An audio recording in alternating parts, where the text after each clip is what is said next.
Todo crecimiento espiritual, personal y colectivo es la obra del Espíritu Santo.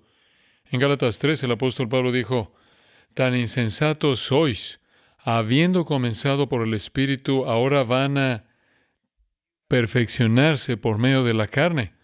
Han comenzado en el Espíritu porque la regeneración es la obra del Espíritu. La justificación es la obra del Espíritu. La adopción es la obra del Espíritu. La conversión es la obra del Espíritu. La santificación es la obra del Espíritu. ¿Por qué han hecho a un lado al Espíritu e intentan completar su desarrollo espiritual mediante la carne? Eso es insensato. El modelo o el ejemplo de la vida controlada por el Espíritu es ningún otro que el Señor Jesucristo. Desde un punto de vista teológico, uno de los estudios más fascinantes en toda la Escritura es cómo el Espíritu Santo operó en la vida de nuestro Señor Jesucristo. Y la mejor manera de responder a eso, y quiero que lo piensen conmigo un poco hoy, la mejor manera de responder a eso es esta, que el Espíritu Santo eternamente fue el compañero perfecto de Cristo, al igual que el Padre. Esa es la naturaleza de la Trinidad, 1 en 3, 3 en 1. Pero en la encarnación, el Espíritu Santo fue el compañero inseparable de Cristo desde el vientre hasta la tumba y al trono. El Espíritu Santo fue su compañero inseparable. Cuando se despojó a sí mismo de las prerrogativas divinas y se hizo hombre, hizo a un lado algunos de sus derechos eternos, pero no hizo a un lado las relaciones. Todavía era uno con el Padre y todavía era uno con el Espíritu. Y la naturaleza de su encarnación fue que hizo a un lado el uso independiente de sus atributos y se entregó a sí mismo por completo al Espíritu Santo. Él voluntariamente se entregó al Espíritu Santo para hacer la voluntad del Padre a través de él. Él se convirtió en un vaso, completamente bajo el poder del Espíritu Santo para cumplir la voluntad de Dios. Así es como debemos entender la encarnación. Permítame decirlo de otra manera. El Señor Jesús hizo solo la voluntad del Padre en el poder del Espíritu. Esa es la esencia de su encarnación. Él hizo únicamente la voluntad del Padre en el poder del Espíritu. Simplemente siguiendo su vida, pueden ver el papel que desempeñó el Espíritu. Según Lucas 1, fue concebido en el vientre de María por el Espíritu Santo como niño. En Lucas 2, la gracia de Dios estaba sobre él por la presencia del Espíritu Santo. En el bautismo, el Espíritu Santo vino sobre él. El Espíritu Santo lo llevó al desierto para ser tentado. Ministró, según Lucas 4, en el poder del Espíritu Santo. En su muerte, él literalmente murió y resucitó por el poder del Espíritu eterno. Y sus apariciones después de la resurrección, al dar la gran comisión, también fueron hechas por el Espíritu Santo. Todas esas cosas están declaradas en las Escrituras. La vida de nuestro Señor entonces fue una vida vivida completamente dominada por el poder del Espíritu Santo. Él es la ilustración perfecta de un hombre capacitado por el Espíritu. Bajo el control completo del Espíritu de Dios, vivió una vida perfectamente sin pecado que honraba a Dios, demostrando cómo se ve un humano santo y cómo actúa un humano santo. En su muerte, Él validó el plan de salvación de Dios. Lo hizo posible. En su vida, Él demostró el plan de salvación de Dios. Él lo hizo visible. En su muerte lo hizo posible.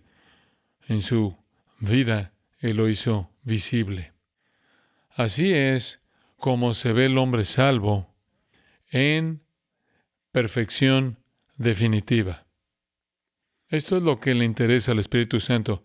No derribar a las personas, no hacer cosas extrañas, no ladrar como un perro, no dar mensajes privados en los sentimientos de las personas, no hacer que las personas sean ricas, ni siquiera hacer que estén bien necesariamente. Su obra es espiritual.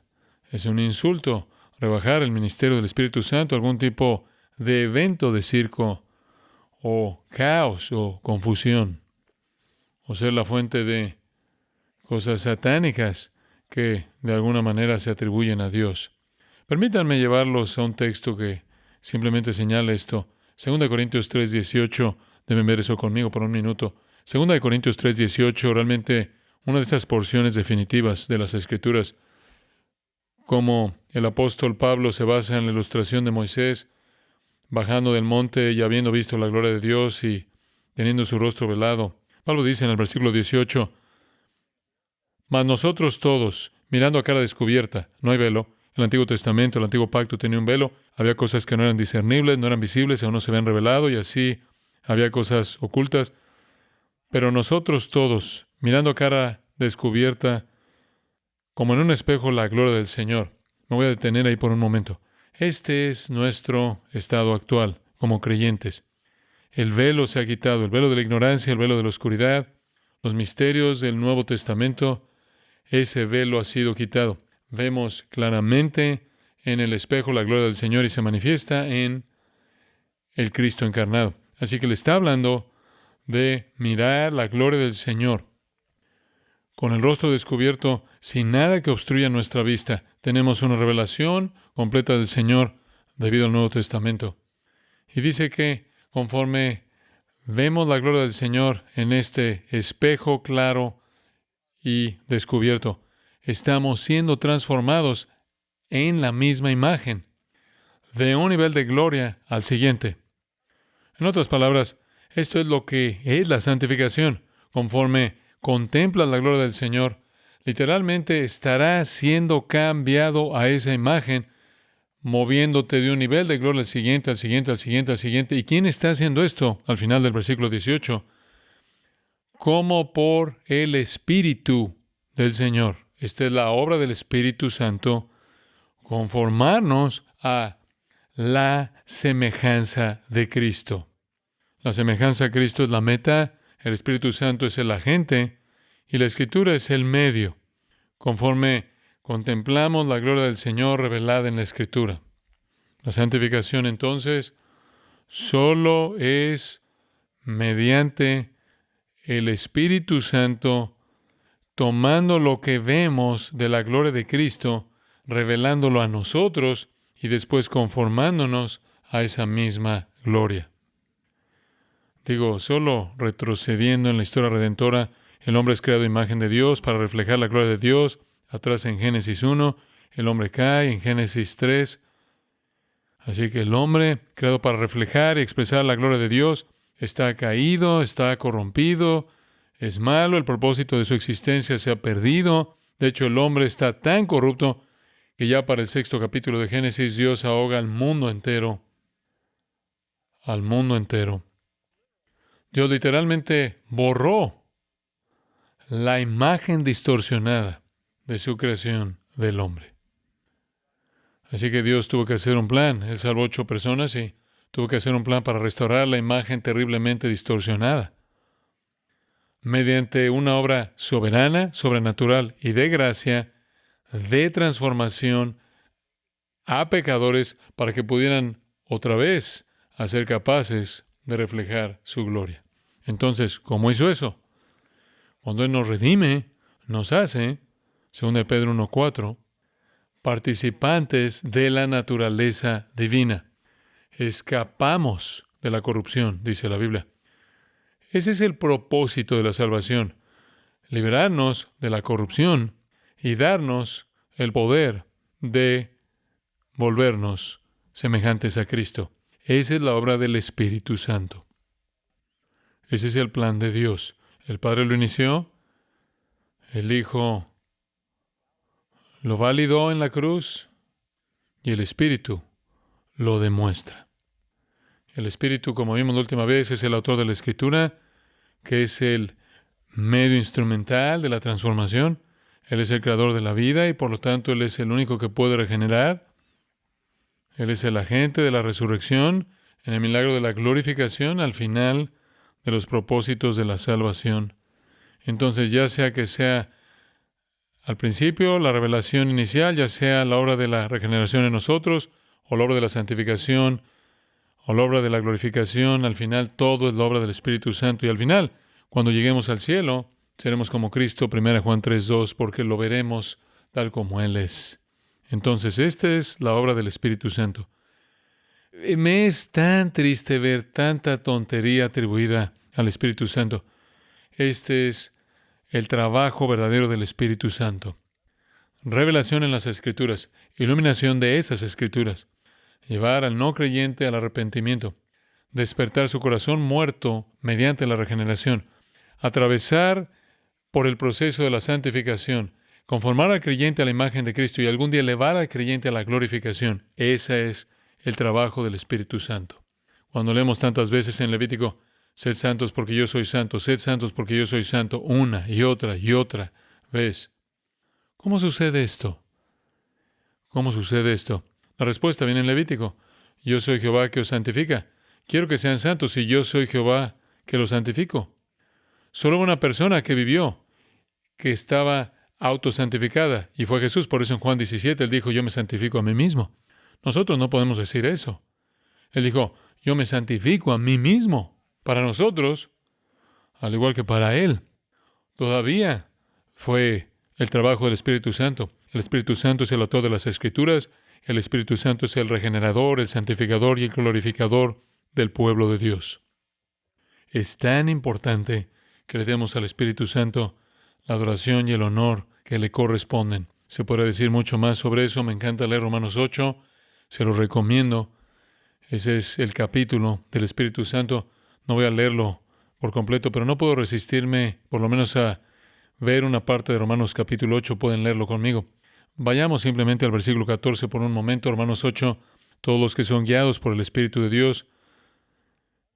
Si eres guiado por el Espíritu de Dios, eres hijo de Dios. Versículo 16. El Espíritu mismo da testimonio a nuestro espíritu de que somos hijos de Dios. La obra del Espíritu es dar testimonio de nuestra salvación verdadera. El versículo 23 dice que nosotros mismos tenemos las primicias, el enganche de la gloria futura, que es el Espíritu Santo, es como el anillo de compromiso de Dios que nos garantiza nuestra boda futura. Se nos ha dado el Espíritu, pero gemimos dentro de nosotros mismos, esperando ansiosamente nuestra adopción como hijos, la redención de nuestro cuerpo. Vivimos con esperanza, esperamos la glorificación que el Espíritu traerá. Mientras tanto, tenemos al Espíritu como anticipo de eso. El versículo 26 dice que el Espíritu ayuda a nuestra debilidad. Ni siquiera sabemos cómo orar. Así que el Espíritu de Dios intercede por nosotros con gemidos indecibles. El Espíritu es nuestro compañero constante. El Espíritu en nosotros ora incesantemente por nosotros. Bajemos al versículo 29.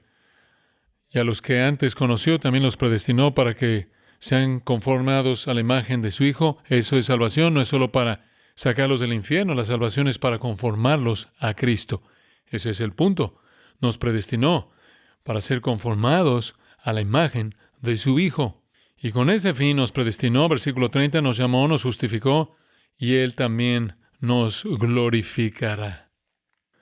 Esto de nuevo, desde gracia inicial hasta gloria final, es la obra del Espíritu Santo. Y nuevamente, de regreso a lo que dije al principio, la persona de Cristo es el modelo del hombre lleno del Espíritu. Ahora, quiero cambiar de página y hablar del Señor mismo. Hablemos del Hijo de Dios.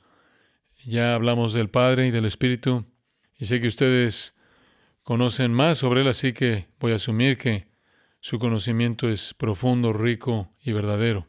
Pero la persona de Jesucristo está constantemente bajo ataque.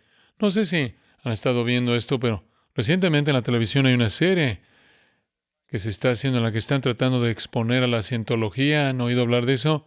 La cientología fue comenzada por un escritor de ciencia ficción que básicamente estaba poseído por demonios llamado L. Ron Hubbard. Es una pseudo religión.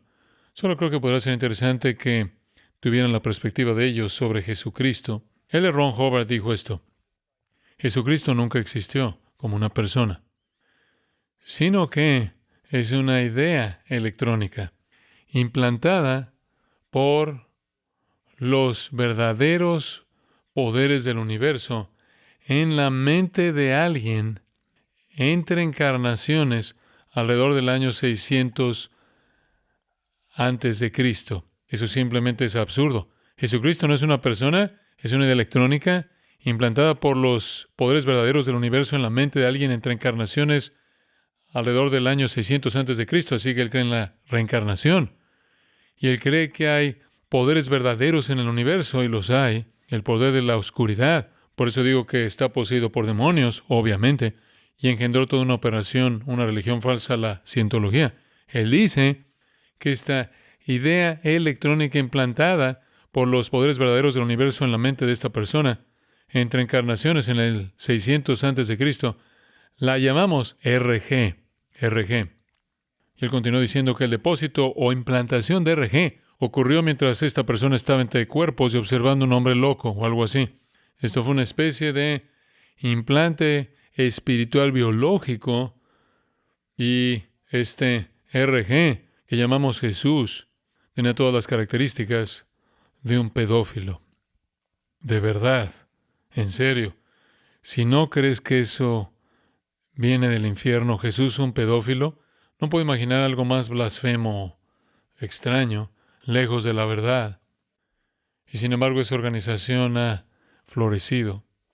Eso es extraño, pero cualquier desviación de la verdad sobre Jesucristo, de cualquier manera, es igualmente blasfema. Si alguien predica a otro Cristo, sea maldito, dice la Biblia. Entonces, ¿cómo debemos ver a Cristo? Permítanme mostrarles solo un pasaje en unos minutos. Lucas 20. Y hay tantos lugares a los que podremos ir, obviamente, pero permítanme tan solo mostrarles Lucas 20. Encuentro esto fascinante allá abajo en el versículo 41. Este es la semana de la pasión, la última semana de la vida de nuestro Señor antes de su crucifixión y resurrección, y es muy probable que sea miércoles de esa semana. El jueves fue el aposento alto y el viernes, por supuesto, la crucifixión. Él estaba predicando, el domingo resucitó de entre los muertos. Él está predicando el reino, está confrontando a los líderes religiosos, y hay discusiones, pasajes paralelos en Marcos 12 y en Mateo. Y hay una discusión sobre el Mesías. Él los está confrontando sobre el Mesías. Y según Lucas 20:41, él le dice a estos líderes judíos, ¿cómo es que dicen que el Mesías es hijo de David? Porque David mismo dice en el libro de los Salmos, el Señor dijo a mi Señor, siéntate a mi diestra hasta que ponga a tus enemigos por estrado de tus pies. Por lo tanto, David lo llama Señor. ¿Y cómo es Él su hijo? Nuestro Señor los metió en muchos dilemas, muchos dilemas. Y aquí está uno de los más potentes de todos. Ellos estaban seguros de que el Mesías sería un hombre, nada más.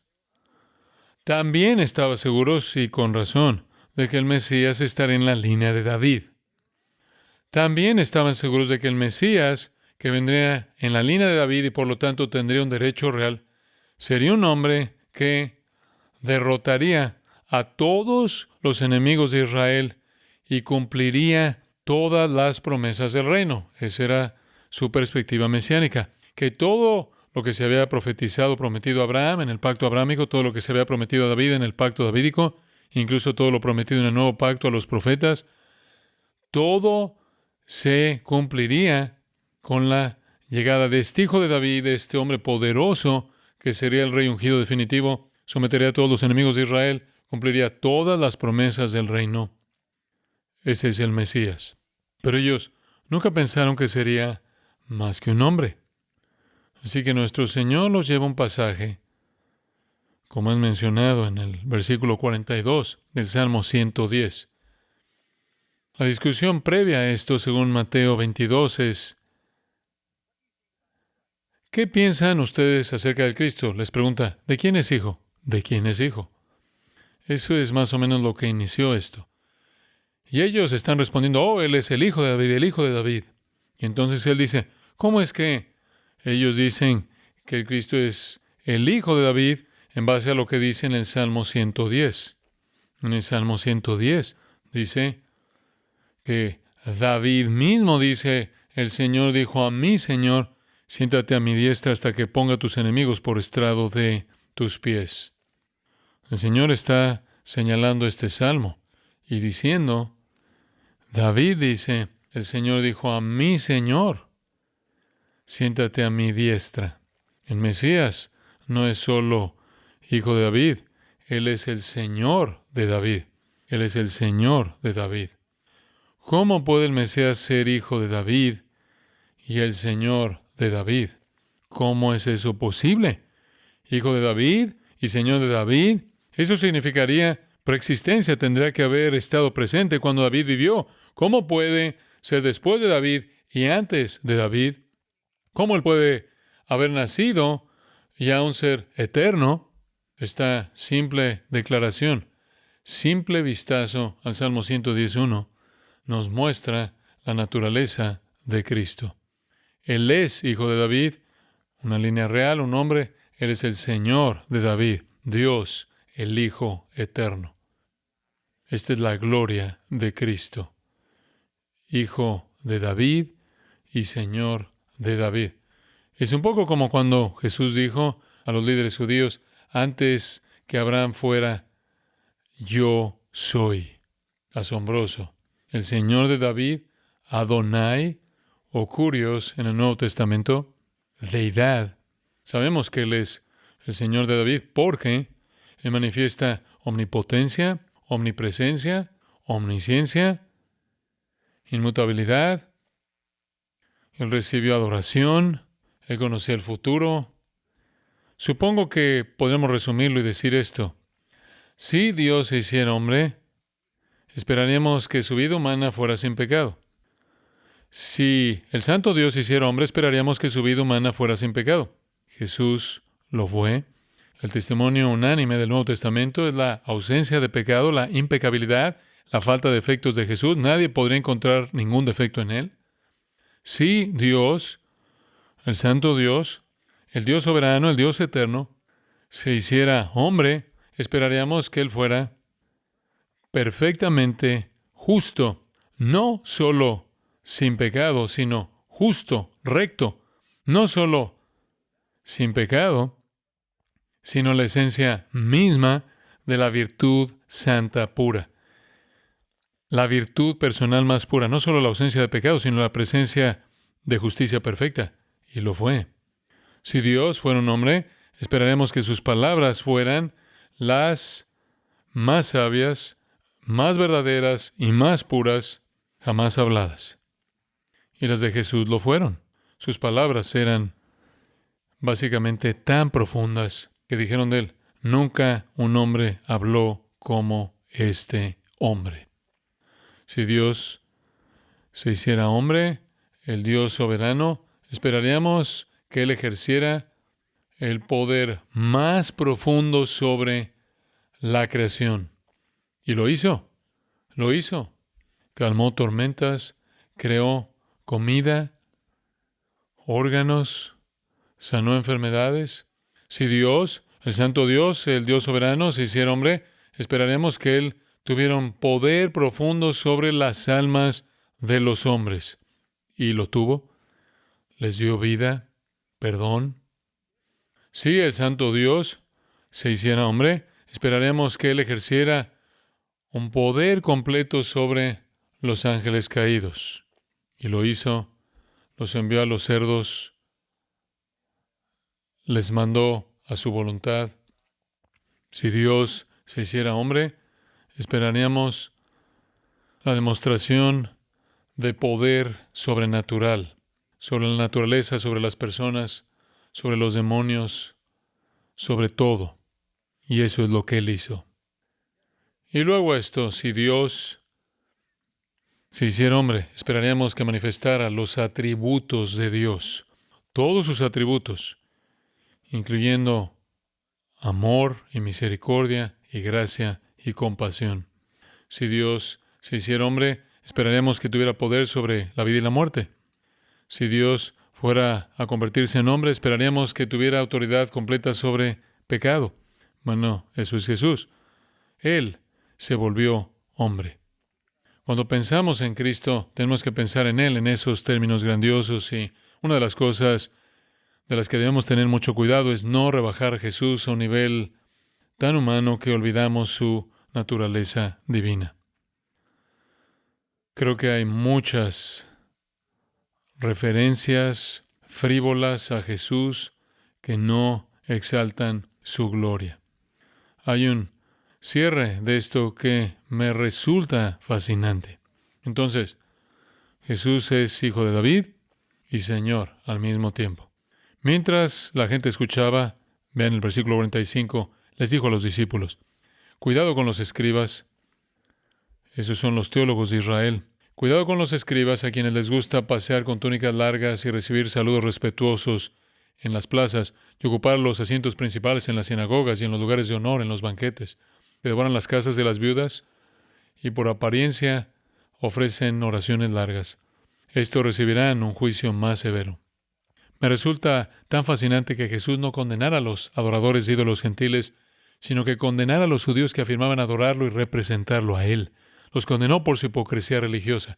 Ellos lo rechazaron, ellos lo rechazaron, ellos lo rechazaron, y al rechazarlo a Él, rechazaron al Espíritu Santo que operaba en Él. ¿Recuerdan que dijeron, lo que hace lo hace por el poder de Satanás? Y Él dijo, han blasfemado al Espíritu Santo y eso no se les perdonará ni esta era ni en la venidera, Mateo 12. Al rechazarlo a Él, rechazaron al Espíritu, y al rechazar al Espíritu, rechazaron al Padre.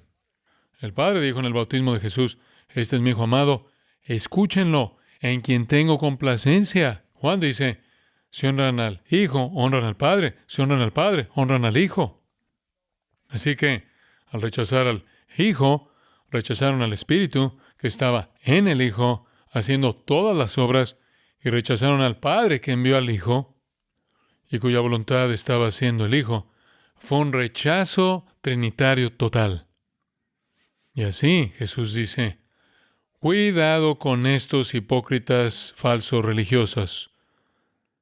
Toda su adoración está corrompida porque no me conocen a mí. Y luego este poderoso pequeño incidente, versículo 1. Olviden la división de capítulos. Levantó la vista, él está sentado cerca del templo. En uno de los patios, él levantó la vista y vio a los ricos echando sus ofrendas en el tesoro. Tenían creo que había 13 receptáculos en forma de trompeta alrededor de la pared de este patio en particular, patio exterior, y la gente dejaba su dinero en esos receptáculos como una forma de darle al sistema judío de religión. Y él estaba viendo a los ricos echando sus ofrendas y lo hacían con fanfarria, como leemos en Mateo 6, llamando la atención sobre sí mismos. Y luego él ve a esta viuda pobre echando 2 pequeñas monedas de cobre. Eso es lo menos, eso es como echar 2 centavos. Es la moneda de todas de menor valor. Y él dijo, de cierto os digo, que esta pobre viuda echó más que todos ellos.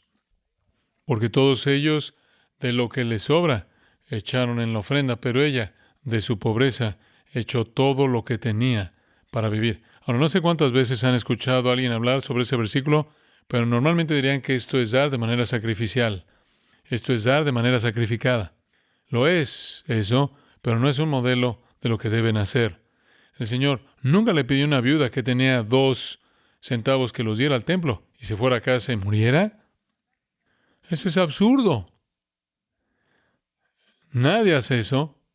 Ustedes no le dirían a su iglesia, ahora necesitan tomar todo lo que tienen, vaciar su cuenta bancaria, sus bolsillos, todo lo que tienen, tráiganlo todo aquí y luego váyanse a casa y mueran. Eso no es dar, eso es torpe. Dios te da en abundancia, Él no pide eso. Este no es un modelo para ofrendar, esta mujer no es una cristiana, esto no es instrucción.